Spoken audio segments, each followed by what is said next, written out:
안녕하세요. 세상의 모든 경제 소식을 콩떡처럼 찰지고 말랑말랑하게 전해드리는 말랑콩떡 경제의 콩떡이입니다. 우리 말랑이 여러분, 오늘 간식은 맛있게 드셨나요? 그런데 말이에요. 지금 우리 맛있는 간식 사 먹을 돈을 호시탐탐 노리는 무시무시한 녀석이 나타났어요. 바로 부동산 세금이라는 녀석인데요. 요즘 뉴스 보면 양도세 82.5%, 보유세 폭탄, 이런 무서운 말들이 쏟아지고 있잖아요. 에이, 콩떡아, 난 집 하나밖에 없는 사람인데 나랑은 상관없겠지? 라고 생각하며 안심하고 계셨다면, 그건 정말 큰일 날 생각이에요. 이번 세금 폭풍은 다주택자뿐만 아니라 1주택자, 심지어 무주택자 여러분의 삶까지 송두리째 흔들어 놓을 수 있거든요. 콩떡이가 오늘 아주 쉽고 친절하게, 하지만 팩트만큼은 냉철하게 분석해 드릴게요. 오늘 내용 놓치시면 나중에 땅을 치고 후회하며 피눈물 흘리실지도 모르니 지금 바로 구독과 좋아요 꾹 누르고 끝까지 함께 해주세요. 자, 콩떡이랑 같이 경제 공부하러 가볼까요? 시옹! 자, 첫 번째 소식이에요.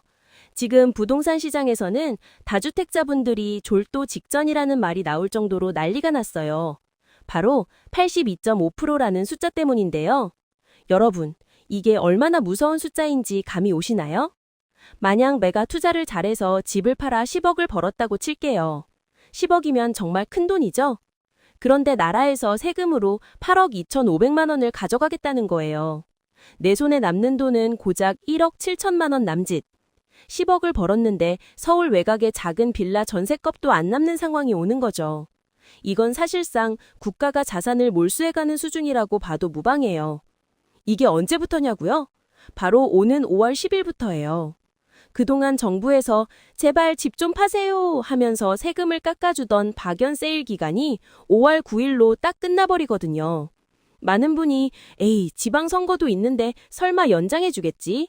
하고 희망회로를 돌렸지만 이재명 대통령이 SNS에 전혀 네버 고려하지 않고 있다 라고 아주 못을 박아버렸어요.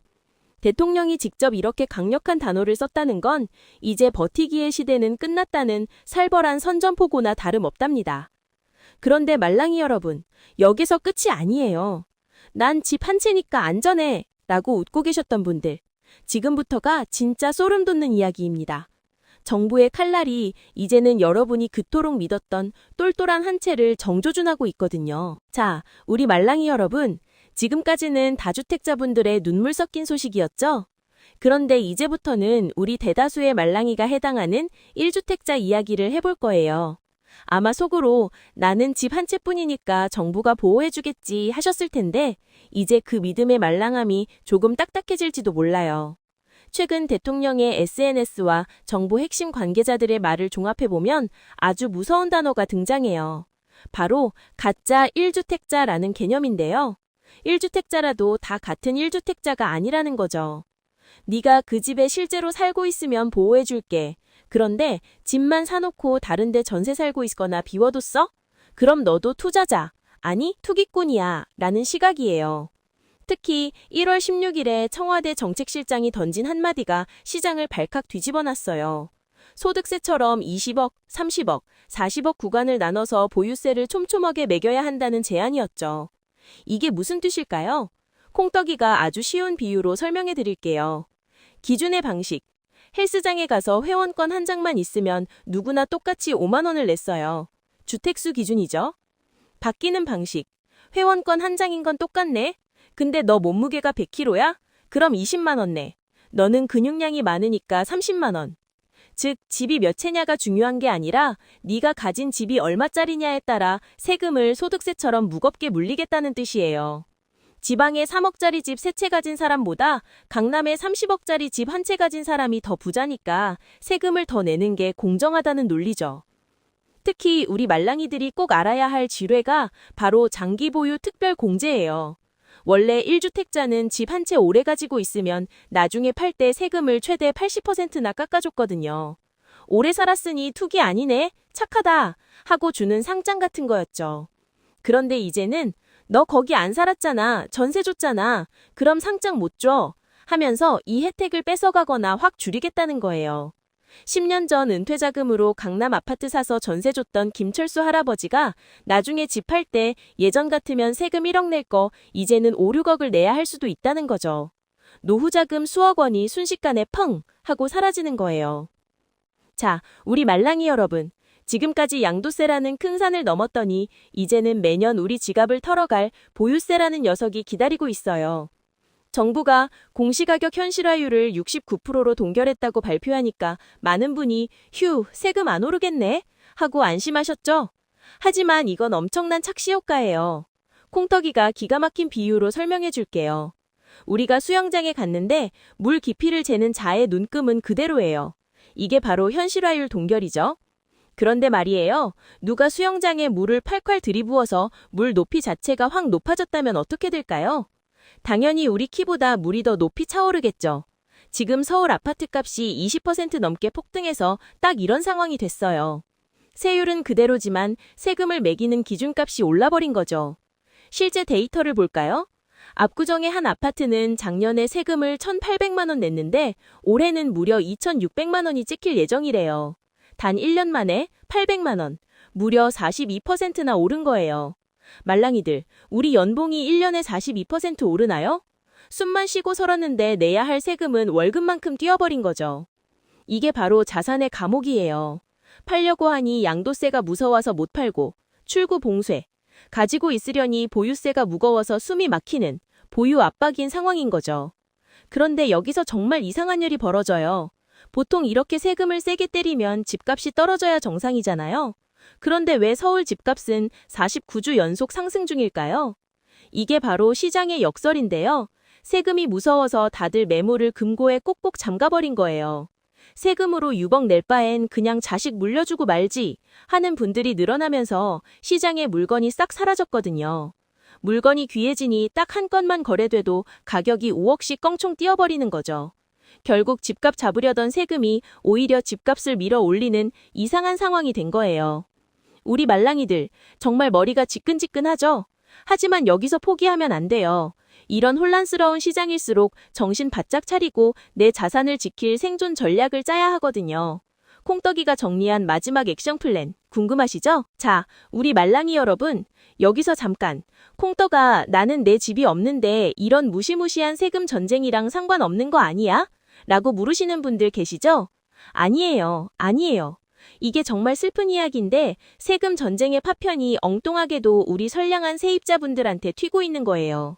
정부가 너 그 집에 실제로 안 살면 세금 폭탄 때릴 거야 라고 하니까 전세 줬던 집주인들이 갑자기 선생님 죄송한데 제가 들어가 살아야겠어요 라고 통보하기 시작한 거예요.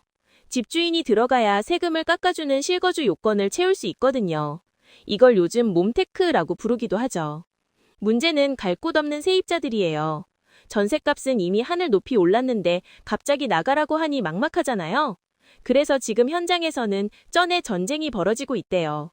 세입자가 나 안 나갈 거면 이사비로 5천만 원 줘 라고 버티거나 집주인이 집을 팔아야 하는데 세입자가 집을 안 보여줘서 계약이 깨지는 일들이 비일비재하죠. 세금 잡으려다 애먼 사람들 사이에 싸움만 붙인 꼴이에요. 하지만 말랑이들, 더 무서운 건 지금까지 말한 건 중간 보스일 뿐이라는 거예요. 진짜 최종 보스, 끝판왕은 7월에 나타납니다. 왜 하필 7월이냐고요? 6월 1일에 지방선거가 있거든요. 정치인들은 선거 전까지는 표를 얻어야 하니까 여러분 힘들지 않게 해줄게요 하며 살살 달래겠죠. 하지만 선거가 딱 끝나면 어떻게 될까요? 나라 곳간이 비었습니다. 세금 더 걷어야겠어요. 하면서 본격적으로 칼을 뽑을 거예요. 이때 나올 핵심이 바로 보유세 강화예요. 30억짜리 집 한 채 가진 사람에게 매달 250만 원, 1년에 3천만 원씩 세금을 물리는 시나리오가 나오고 있어요. 소득 없는 은퇴자분들한테 매달 월세 같은 세금을 내라는 것은 사실상 세금 낼 돈 없으면 집 팔고 나가라는 무서운 퇴거 명령과 다름없답니다. 말랑이 여러분, 정말 숨이 턱턱 막히죠?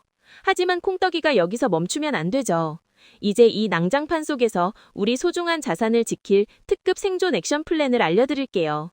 메모 준비되셨나요? 자, 우리 말랑이 여러분, 이제 무서운 이야기는 다 끝났어요. 이제 우리가 할 일은 이 험난한 세금 파도를 어떻게 타고 넘을지 작전을 짜는 거예요. 상황별로 딱딱 짚어드릴 테니 본인에게 해당하는 부분을 눈 크게 뜨고 봐주세요. 1번, 다주택자 말랑이라면 자존심보다 실리. 가장 급한 건 우리 다주택자분들이에요. 5월 9일까지니까 아직 4달 남았네 하시면 아주 절대 안 돼요. 잔금 치르고 등기 넘기는 시간까지 생각하면 실제로 계약서에 도장 찍어야 하는 건 2월 말, 늦어도 3월 초예요. 설 연휴 빼고 주말 빼고 우리한테 남은 시간은 고작 3주 남짓. 시세보다 1억 적게 파는 게 아까우신가요? 하지만 시기를 놓쳐서 세금 4억 더 내는 것보다는 100번 나은 선택이에요.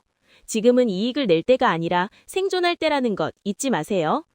2번, 1주택자 말랑이라면 몸테크가 정답. 집 한 채 가졌는데 내가 안 살고 전세 주고 있는 분들, 7월에 세법이 바뀌기 전에 가능하면 무조건 들어가서 사셔야 해요.